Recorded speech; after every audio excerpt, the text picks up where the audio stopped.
अस्सलाम वालेकुम dear students. आज हम सेकेंड ईयर केमिस्ट्री के लेक्चर शुरू करने जा रहे हैं। हमारे फर्स्ट ईयर के केमिस्ट्री के लेक्चर तो शुरू थे ही, चल रहे थे वो, तो हमने फैसला किया कि साथ साथ सेकेंड ईयर के लेक्चर को भी शुरू किया जाए। तो सेकेंड ईयर के लेक्चर का आज से हम आगाज़ कर रहे हैं और चैप्टर 1 से शुरू कर रहे हैं, यानी पीरियोडिक क्लासिफिकेशन एंड पीरियोडिसिटी। उनके बारे में आज से हम शुरू करें लेक्चर इंशाअल्लाह। एक दिन हमारा सेकेंड ईयर का लेक्चर अपलोड हुआ करेगा और एक दिन हमारा फर्स्ट ईयर का लेक्चर, तो दोनों क्लासेस साथ साथ चलेंगी और दोनों सिलेबस साथ साथ चलेंगे जी। तो let's start second year chemistry. देखिए जी, सेकेंड ईयर केमिस्ट्री में चैप्टर 1 जो है वो हमारा है पीरियोडिक क्लासिफिकेशन ऑफ एलिमेंट्स, यानी हमने एलिमेंट्स को क्लासीफाई करना है, पीरियोडिक क्लासिफिकेशन देनी है उनको, मतलब उनको अरेंज करना है। अब ये अरेंजमेंट कहाँ से शुरू हुई, किसने की, और इसमें जो टर्म्स यूज़ हुई हैं उनके क्या मतलब है, उनके मतलब क्या है, मीनिंग्स क्या है। जैसे पीरियोडिक क्लासिफिकेशन को पीरियोडिक क्लासिफिकेशन क्यों कहा गया, पीरियोडिसिटी से क्या मुराद है, ये सारी चीज़ें ऐसा ऐसा हम डिस्कस करेंगे। देखिए बेटा, हमें एलिमेंट्स को अरेंज करने की ज़रूरत क्यों पड़ी, क्या वजह थी हमने एलिमेंट्स को अरेंज करने की कोशिश की। तो उसके लिए सबसे पहले मैं डिफ़ाइन करूँगा कि पीरियोडिक टेबल होता क्या है, और उसके बाद फिर ज़रूरत क्यों पड़ी उस पर भी डिस्कशन कर लेते हैं जी। तो सबसे पहले बेटा पीरियोडिक 点, तो जब पीरियोडिक टेबल की बात करते हैं तो हम कहते हैं the tabular arrangement of elements, tabular arrangement of elements into periods and groups depending on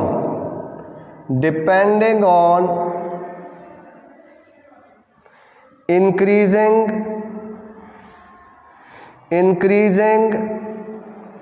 atomic numbers of elements is called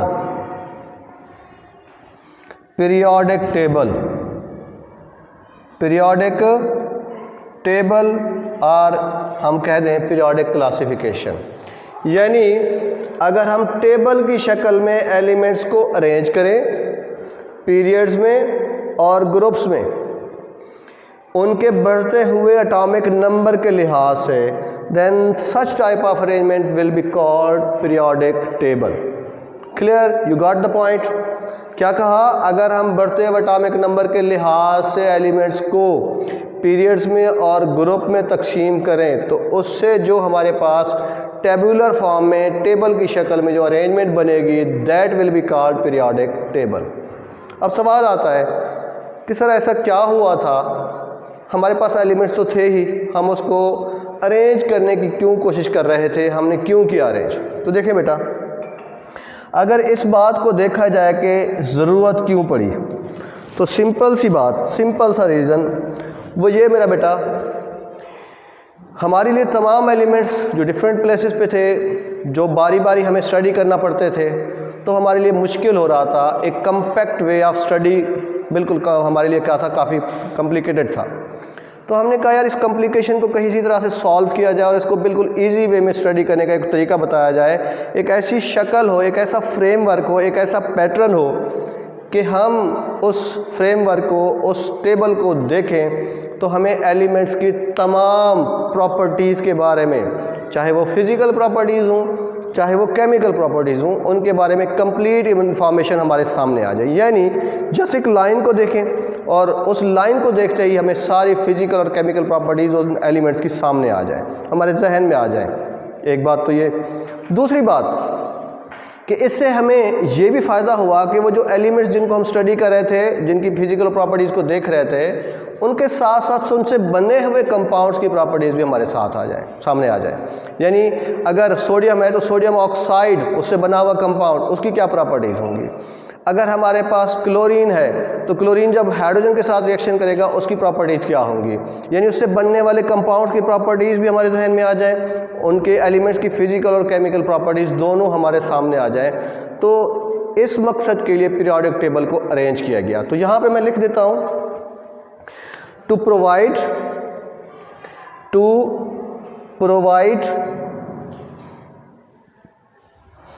the basic framework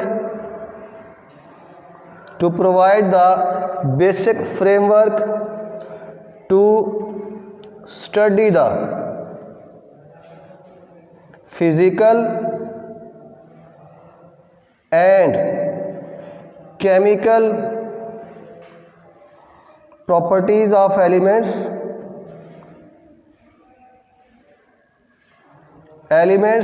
to study the physical and chemical properties of elements and also their compounds, और उनके compounds को भी, यानी elements की physical और chemical properties के साथ साथ उनके कंपाउंड्स की फिजिकल प्रॉपर्टीज़ और को स्टडी करने के लिए एक हम बेसिक फ्रेमवर्क बनाना चाहते थे। तो इस लिहाज से हमें पीरियोडिक टेबल की ज़रूरत पड़ी और हमने पीरियोडिक टेबल को अरेंज करने की कोशिश की। तो अब सवाल ये आता है कि हमारे पास सर जो मॉडर्न पीरियोडिक टेबल है क्या ये शुरू से ऐसा था? तो बेटा ऐसा है नहीं। देखिए, जो भी चीज़ रिफ़ाइन होके आती है तो उसके पीछे बहुत बड़ी स्ट्रगल की कहानी होती है। तो इसके पीछे भी एक स्ट्रगलिंग वे है, एक स्ट्रगल की एक रास्ता है जिस पे लोग चले हैं, मुश्किलात का सामना किया है, तब जाके ये हमें रिफ़ाइन फॉर्म में पीरियोडिक टेबल मिला है कि जो अब हमें पीरियड्स और ग्रुप में तकसीम हुआ नज़र आता है जी। तो वो हिस्ट्री क्या है सर, किस किस ने इसमें कंट्रीब्यूशन किया, किस किस के क्या क्या मॉडल्स पेश किए शुरू में, फिर ये मॉडल रिफ़ाइन होकर जदीद शक्ल में कैसे आए, तो हम उसकी हिस्ट्री के बारे में भी जानने की कोशिश करते हैं बेटा। तो सबसे पहले आते हैं हम लोग कंट्रीब्यूशन ऑफ वेरियस साइंटिस्ट। तो बेटा इसमें सबसे पहले मुस्लिम साइंटिस्ट, उसका नाम था बेटा अल राज़ी,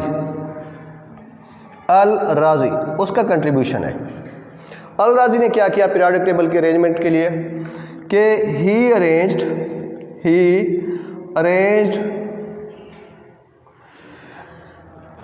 एलिमेंट्स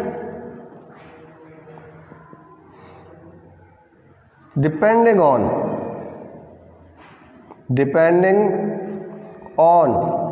फिजिकल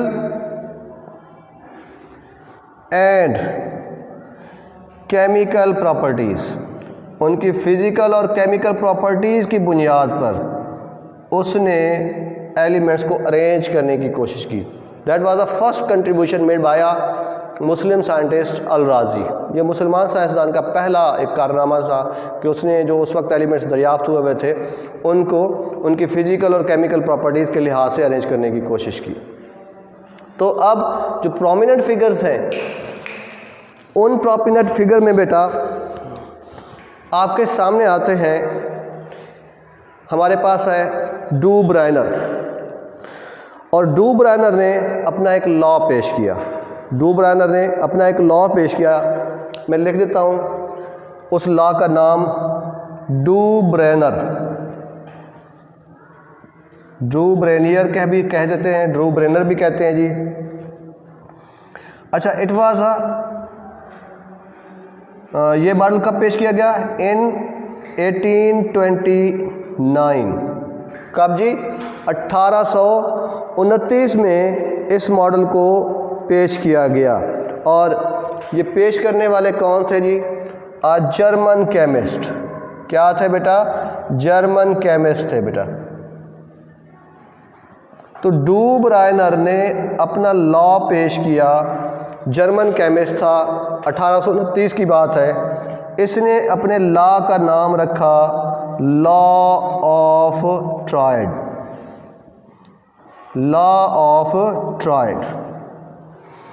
असल में बेसिकली था क्या, थोड़ा सा लॉ तो हम बाद में बात करेंगे। He arranged elements in triad form. Triad की फॉर्म में इसने एलिमेंट्स को अरेंज किया इन ट्रायड फॉर्म। हम यूँ कह दें a set of 3 elements, 3 elements का एक सेट बनाया उसने, ठीक है जी।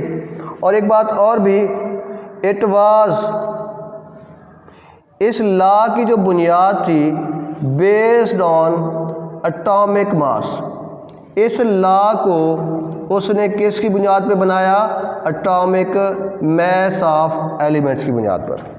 जी उसका यूँ कह दे कि एक डिफ़ॉल्ट भी था, फेलियर भी था कि उसने एलिमेंट्स को एटॉमिक मास के लिहाज से अरेंज करने की कोशिश की। तो हुआ क्या? अब हम इस लॉ को अगर डिफ़ाइन करना चाहें तो बेटा लॉ ऑफ ट्राइड है क्या? लॉ ऑफ ट्राइड, तो बेटा इसकी स्टेटमेंट ये है, according to this law, according to this law, if elements are arranged, अगर एलिमेंट को अरेंज किया जाए into set of 3, यानी ट्राइड में सेट ऑफ 3 में अरेंज किया जाए, अकॉर्डिंग टू इंक्रीजिंग मास, अगर बढ़ते हुए मैस के लिहाज से इनको तरतीब दिया जाए, देन मास ऑफ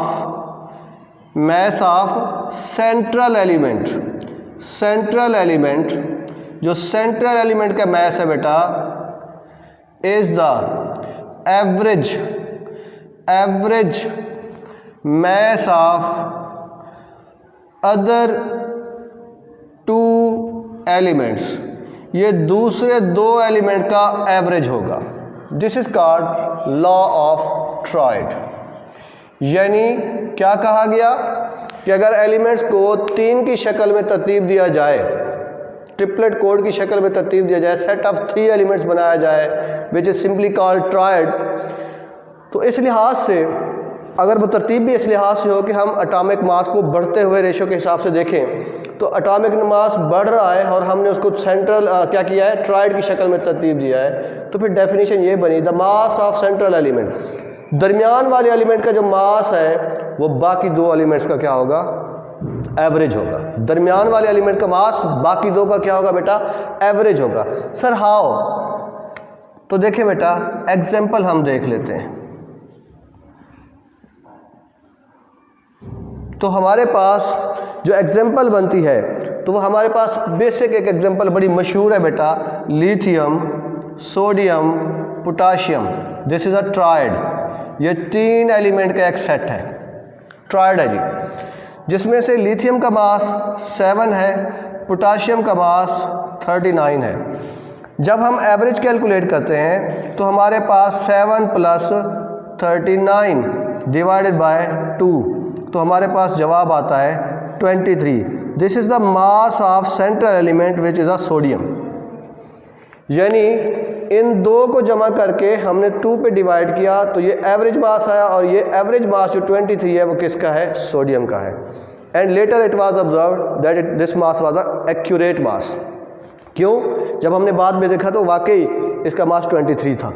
तो इसका मतलब है उसकी बात जो थी वो थी तो ठीक कि अगर हम ट्राइड पे बनाएं और फिर हम सेंट्रल एलिमेंट का मास देखें तो बाकी 2 का क्या होता है, वो बाकी 2 का वो एवरेज होता है। तो यहाँ पे तो वो नज़र आ रहा है। ऐसे ही मेरा बेटा, ऐसे ही एक सेकंड एग्जांपल, अगर आप सेकंड एग्जांपल लें तो सेकंड एग्जांपल आपको क्या मिलेगी। देखिए बेटा हम यहाँ पे ले लेते हैं क्लोरीन, ब्रोमीन और आयोडीन। ये हमारे पास एक क्या है जी, ट्राइड है, अनदर ट्राइड। तो ये हमारे पास ट्राइड है बेटा। इस ट्राइड के हिसाब से क्लोरीन का मास जो बनता है वो 35.5 है बेटा, और आयोडीन का मास है 127। तो अगर आप एवरेज लें तो एवरेज मास लें तो एवरेज मास कैसे निकलेगा मेरा बेटा, हम क्या करेंगे, 35.5 127 डिवाइडेड बाय 2। अच्छा जी, अब हमारे पास क्या बनेगा बेटा 162.5। आप डिवाइड करवाएं 2 से तो हमारे पास एवरेज मास जो आता है बेटा वो कितना आता है, वो आता है बेटा 2 8 द 16, ठीक है जी। और यहाँ पे आ गया 2 1 the 2 2 2 the 5 81.25। This is the mass of bromine. Again फिर वही कि जब हम क्लोरीन, ब्रोमीन और आयोडीन को लें तो ब्रोमीन का जो मास आता है वो 81.25 आता है। ये क्यों आया? क्योंकि हमने इसके और इसके मास को क्या किया, जमा किया, और जमा करने के बाद जब एवरेज लिया तो 81.25 आया। तो लॉ भी तो यही कहता है कि अगर 3 एलिमेंट का सेट बनाए तो सेंट्रल एलिमेंट का मास बाकी 2 एलिमेंट के मास का क्या होता है, एवरेज होता है। तो आज के लिए बेटा लॉ ऑफ ट्राइड इंशाल्लाह हम अपनी नेक्स्ट वीडियो में डिस्कस करेंगे लॉ ऑफ ऑक्टेव को, और उससे फर्दर हम चलेंगे। अगेन फिर वही रिक्वेस्ट बेटा, लाइक कीजिएगा, सब्सक्राइब कीजिएगा और बेल आइकॉन का बटन ज़रूर प्रेस कीजिएगा। Thanks for all.